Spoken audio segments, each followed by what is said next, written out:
This is HOA. Karen gets denied. I did not raise my voice. I raised my evidence packet. I do not care what your neighbor told you. Michelle pointed at the gate latch dangling from a chain on my fence post and screamed that it was a safety hazard and she would force a replacement. The latch was not even installed yet. My contractor had hung it there while he measured the frame. I work as a safety compliance officer. I write incident reports for a living. I know what a real hazard looks like, and a gate latch sitting on a hook while a contractor takes measurements is not one. Michelle did not care. She had a tape measure in one hand and a portable folding sign stand in the other, and she was already setting it up on the sidewalk like she was about to stage a protest. I live in Detroit, Michigan, in a neighborhood called Heritage Oaks. The HOA is officially named the Heritage Oaks Fence Compliance Association, which tells you everything you need to know about their priorities. They claim authority over anything near easements, property lines, and site triangles. If it touches the perimeter of your lot, they want a say. Michelle is the architectural committee chair. She has been on the board for 6 years. She drives around the neighborhood with a clipboard, a tape measure, and a stack of blank toe authorization slips in her glove box. I have seen them. She does not hide them. She treats the neighborhood like a compliance zone and herself like the chief enforcement officer. I bought this house 2 years ago because it was affordable and the commute to my office was reasonable. The fence was already old when I moved in. It sagged in 3 places and the gate dragged on the concrete. I let it go for a while because I had bigger problems, but this spring I decided to replace it. I hired a contractor who does residential fencing and pulled a permit from the city. I submitted the architectural request to the HOA in March. I attached drawings, measurements, and photos. I got an approval stamp 2 weeks later. Everything was clean. The contractor was scheduled to start on a Monday morning at 7. That was the plan. I had a family event planned for the following weekend, and I needed the fence finished before then. The timeline was tight.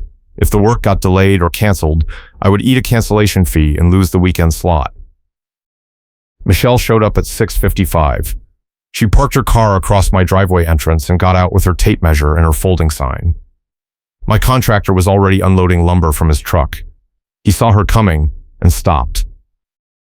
Michelle walked up to the fence line and started measuring the height of the existing posts even though they were about to be pulled out. She stretched the tape from the ground to the top of the nearest post and then looked at me like she had caught me in a crime. She said the old fence was over the height limit and I was not allowed to replace it with anything taller. I told her the new fence was going to match the approved drawings, which showed a 6-foot board-on-board style with a 3-inch cap. That put the total height at 6 feet 3 inches. The HOA rules allowed up to 6 feet 6 inches. I had 3 inches of margin. She shook her head and said the rules had changed. I asked when. She said it did not matter. She said she was documenting this for the file and I needed to stop the work immediately. I asked to see the new rule in writing. She said she would send it later. Then she turned to my contractor and told him that if he started digging post holes, she would call the police and report him for trespassing. My contractor looked at me. I looked at Michelle. She smiled and said, "Smile, I am documenting this for the file." She held up her phone and took a photo of the lumber stack, the truck, and the fence line. Then she folded her arms and waited. I told my contractor to hold for a minute while I made a call. I went inside and grabbed the approval letter from the HOA. I brought it back out and handed it to Michelle. She glanced at it and said the approval was conditional and I had not met the conditions. I asked what conditions. She said I was supposed to submit a final inspection request before starting demolition. I told her that was not in the letter. She said it was implied. I asked her to leave. She said she was standing on the public sidewalk and she had every right to be there. Technically, she was correct. The sidewalk is public. But she was also blocking my contractor from accessing the fence line, and she was clearly trying to intimidate him into leaving. I told her I was going to document this interaction and file a complaint with the management company. She laughed and said, "I can fine you daily until you give up and you cry." That line stuck with me. I did not respond. I turned around and told my contractor to pack up for the day. He asked if I was sure. I said yes, I would call him when it was safe to come back. He looked relieved. He loaded his tools and drove off. Michelle stayed on the sidewalk for another 10 minutes, taking more photos and writing notes on a clipboard. Then she got in her car and left. I went inside and started building a file. I printed the original approval letter, the drawings, the permit, and the email thread with the management company. I took screenshots of the HOA rulebook section on fences. I made a timeline. I wrote down everything Michelle had said, word for word, while it was still fresh. Then I emailed the management company and asked for clarification on the approval conditions. I kept it polite and factual. I did not mention Michelle by name yet. I just asked if there were additional steps I had missed. The management company replied the next day. They said the approval was valid and there were no additional conditions. They said I could proceed with the work as long as I followed the drawings and the city permit. I forwarded the email to Michelle and copied the board president. I said I would resume work on Wednesday morning. Michelle replied within an hour. She said the management company did not have the authority to override the architectural committee. She said she was placing a stop work order on my property and I would be fined $500 if the contractor returned. I called the management company again. They said Michelle did not have the authority to issue a stop work order without a board vote. They said the board had not met since my approval was issued.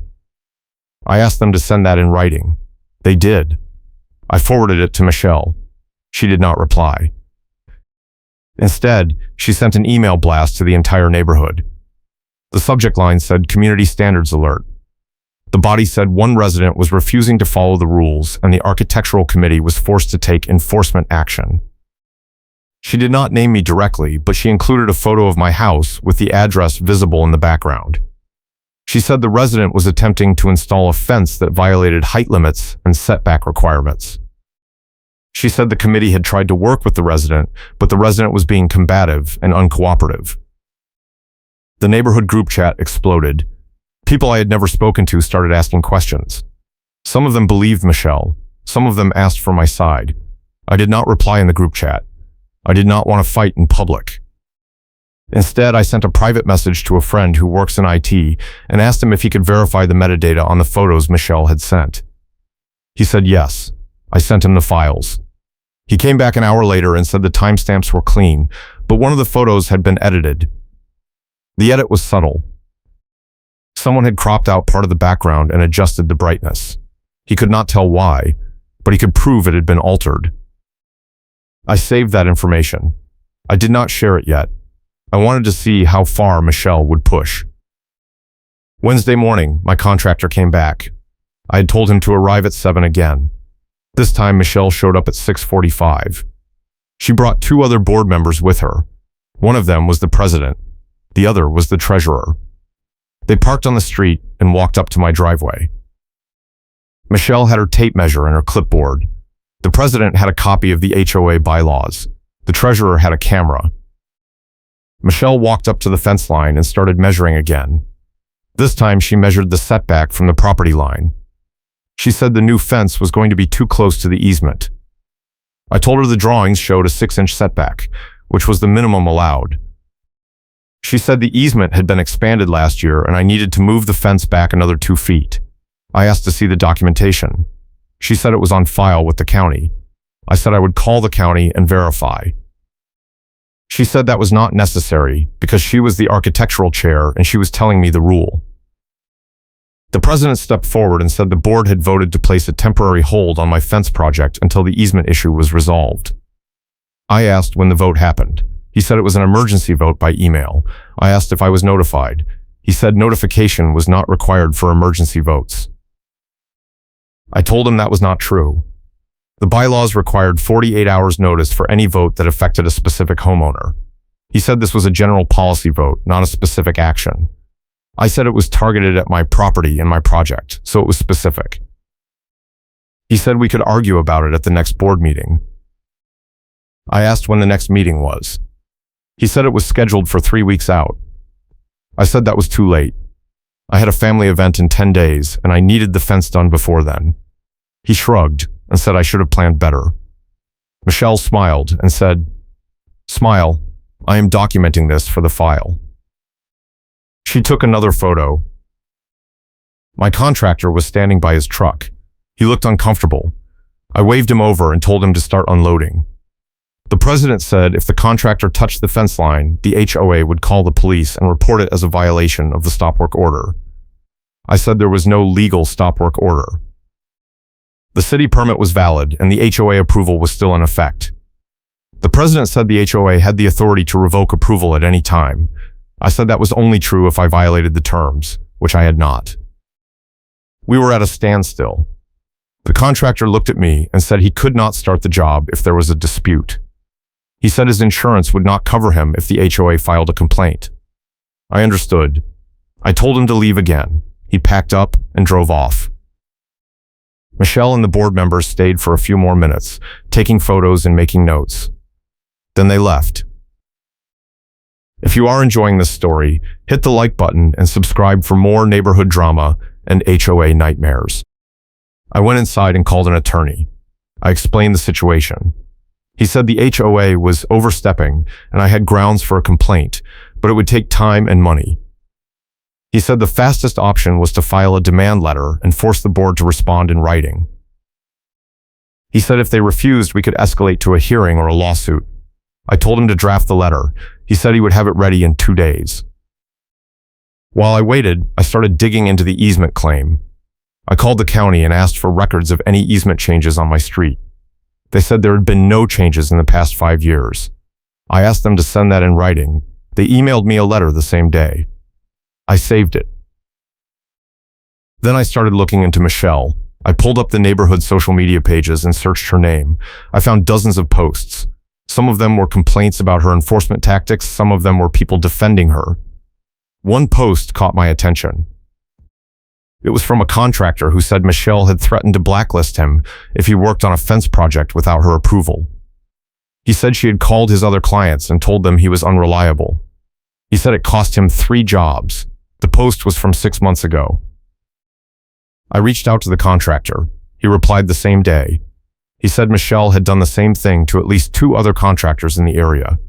He said she kept a list of vendors she approved and vendors she banned, and she used it to control who could work in the neighborhood. He said it was not official HOA policy, but she enforced it anyway. He said he had documentation. I asked if he would share it. He said yes. He sent me screenshots of text messages, emails, and call logs. One of the messages showed Michelle telling him to delay a project because the homeowner had not paid a fine. Another message showed her asking him to take photos of a fence before it was finished and send them to her so she could write a violation notice. That was the trump card. I did not share it yet. I wanted Michelle to commit to her story in public before I proved she was lying. I did not correct her lie because I wanted her to commit to it in public. 2 days later, the attorney sent me the demand letter. It was clean and direct. It summarized the facts, cited the bylaws, and demanded that the board retract the stop work order and confirm my approval in writing within 5 business days. It included the county letter about the easement. It included the management company email confirming the approval. It included a timeline of events. The attorney said if the board did not respond, we would file a complaint with the state HOA oversight board and consider a lawsuit for harassment and interference. I signed the letter and had it sent by certified mail. I also emailed a copy to the board president, Michelle, and the management company. Then I waited. The board did not respond within 5 days. They did not respond within 10 days. On day 12, Michelle sent another email blast to the neighborhood. This time, she said the board had voted to suspend my access to the community amenities until I complied with the stop work order. That meant I could not use the pool, the clubhouse, or the park. I did not use any of those things regularly, but the principle bothered me. She was trying to punish me into submission. I forwarded the email to my attorney. He said the board was retaliating and we now had a stronger case. He said we could add the amenity ban to the complaint. I told him to do it. He revised the letter and sent it again, this time with a warning that continued retaliation would result in additional claims. The same day, I got a call from my contractor. He said Michelle had contacted him and told him not to work on my property. She said if he did, she would report him to the city for permit violations. He said he checked with the city and his permit was clean. He said he wanted to finish the job, but he was worried about losing other clients. I told him I understood and I would handle it. He said he would wait for my signal. That night, someone moved the survey stakes on my property line. I had set them the week before using a plat map and a tape measure. They marked the exact corners of my lot. When I checked them Thursday morning, 2 of the stakes were gone and 1 was moved 3 feet into my yard. I took photos and called the county surveyor. He said moving survey stakes was illegal and I should file a police report. I did. The police came out and took a report. They said they could not prove who moved the stakes, but they would patrol the area. I reset the stakes using the plat map. I took photos with timestamps. Then I installed a doorbell camera pointed at the fence line. If someone moved the stakes again, I would have video. The next morning, Michelle showed up again. This time, she brought a city code inspector. She said she had filed a complaint about my fence project and the inspector was there to verify the violations.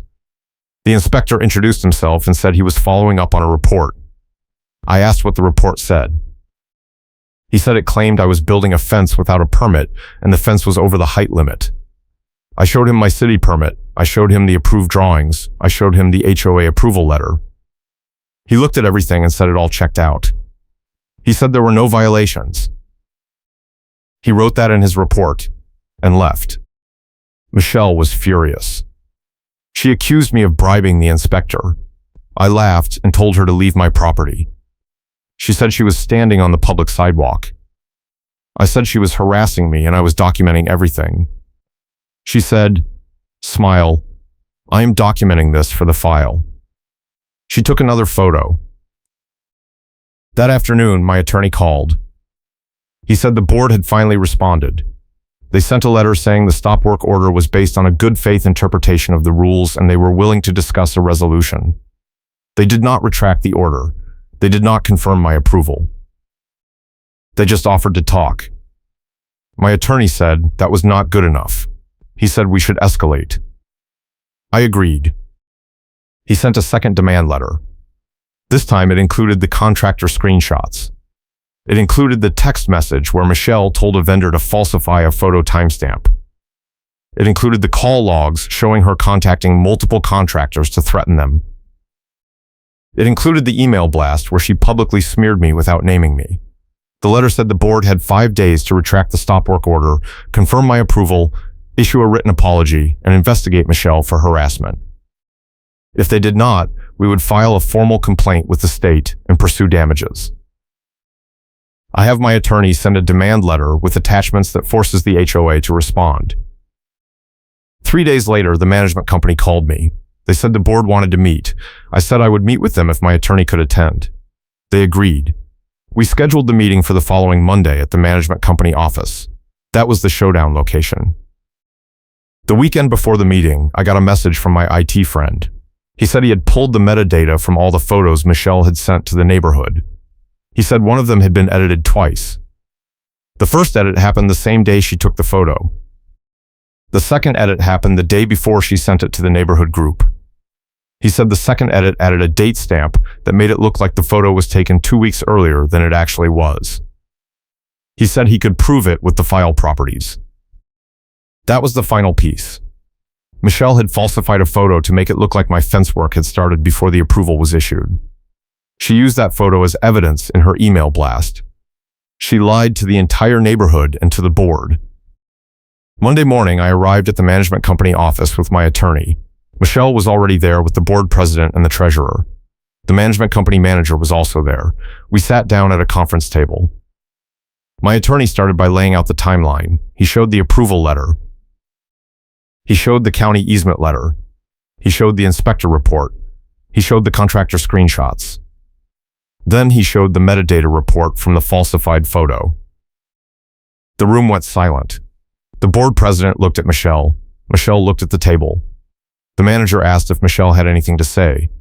Michelle said the photo was taken in good faith and she did not realize it had been edited. My attorney said the metadata showed 2 deliberate edits, one of which added a false date stamp. He said that was not a mistake. That was fraud. The board president asked for a recess. We stepped out of the room. 10 minutes later, the manager called us back in. The president said the board was retracting the stop work order. He said my approval was confirmed and valid. He said the amenity ban was lifted. He said the board would issue a correction email to the neighborhood. Then he said Michelle was being removed from the architectural committee pending an investigation. Michelle started to argue. The president cut her off and said the decision was final. My attorney said that was not enough. He said the board needed to issue a written apology and compensate me for the contractor cancellation fees and the attorney fees. The president said the board would not pay attorney fees. My attorney said we would file the complaint with the state and let them decide. The president sighed and said he would bring it to a vote. 2 weeks later, the board sent me a check for $1,500 and a letter apologizing for the delay and the harassment. Michelle did not attend the next board meeting. A few days after the settlement, the neighborhood group chat lit up again. Someone had posted a recording of the meeting at the management company office. I do not know who recorded it, but the audio was clear. You could hear Michelle admit the photo was edited. You could hear the president remove her from the committee. You could hear her argue and get shut down. The recording went viral in the neighborhood. People who had defended Michelle started asking questions.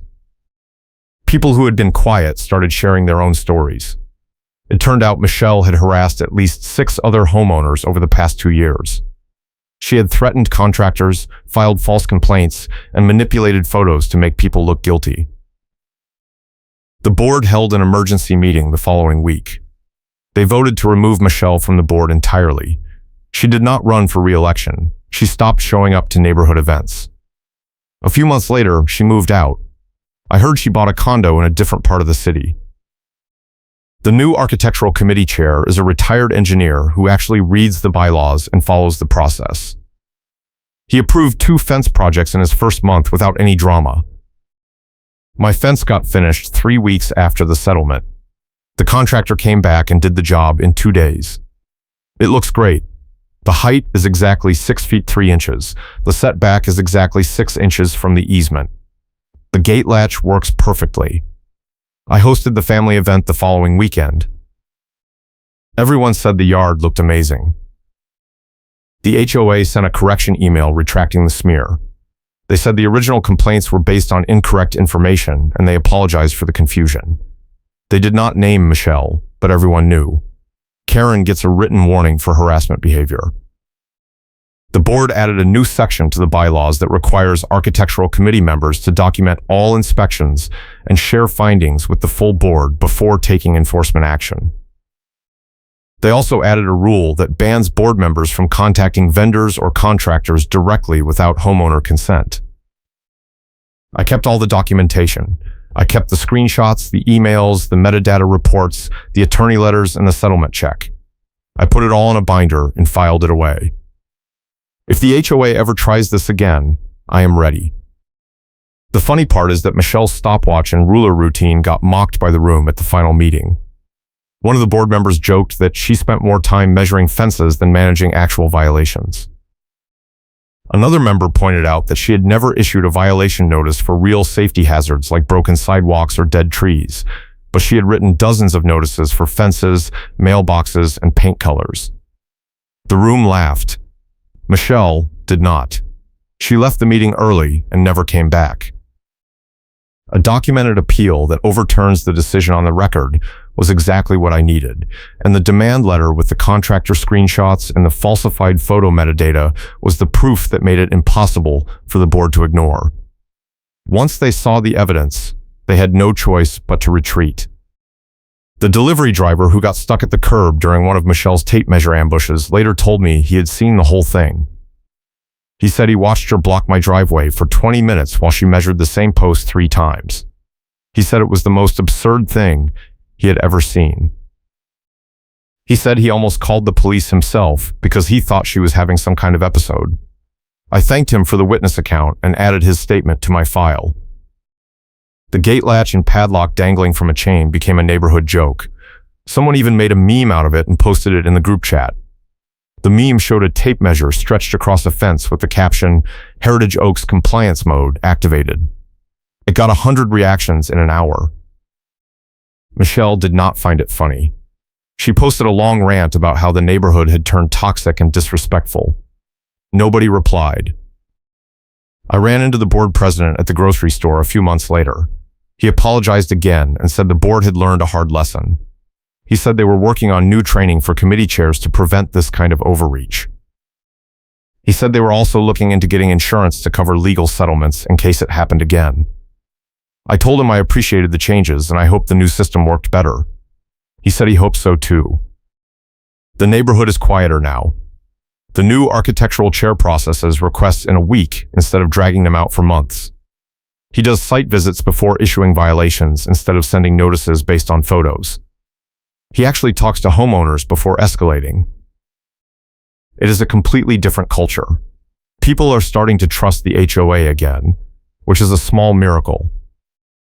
I still keep the stack of blank toe authorization slips Karen keeps in her glove box in my file as a reminder. I took a photo of them during one of the confrontations when she left her car unlocked and I walked past. They were sitting on the passenger seat in a neat stack. No names, no dates, just blank forms ready to be filled out and used as threats. That stack is the perfect symbol of how she operated, prepared to punish, ready to escalate, and totally disconnected from any real authority. I hope your neighborhood stays drama-free.